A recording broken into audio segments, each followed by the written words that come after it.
Good day. Happy 4th of July week. As we enter into the 4th of July celebration of 2023, we realize that as we celebrate our great nation is quite wounded these days, wounded by anger and division. It reminds me of a quote from the poet Rumi. The wound is the place where the light enters in.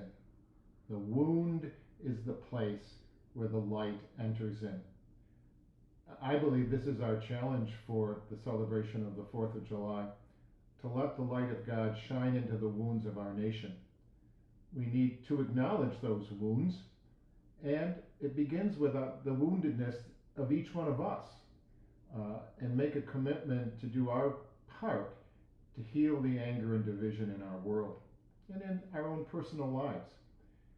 And awareness of this woundedness is the first step, since, as I said, we're all wounded in one way or the other, because life basically wounds us in its lack of perfection and its unfairness.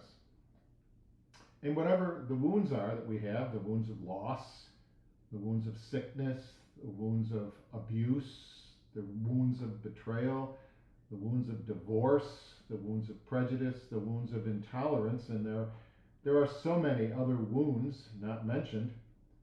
But by acknowledging these wounds, then opening ourselves to the light of God to heal them, we can really become stronger because of our wounds, rather than become bitter and resentful and despairing. Now today, this is Monday, July 3rd. It's the feast of St. Thomas, one of the apostles, one of the 12 apostles, who was terribly wounded by the crucifixion of Jesus. All of his hopes were destroyed. He felt duped and betrayed. And when the apostles told him that they had seen the Lord, he wouldn't believe them. And yet, with all of his woundedness, he went to the upper room just to see.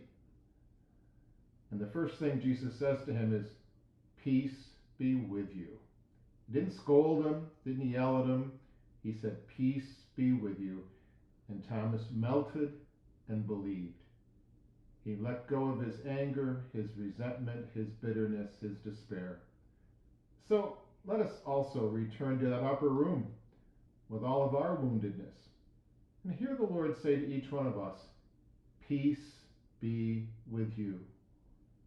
And let us really take that in. Let us really listen to the Lord saying that to us.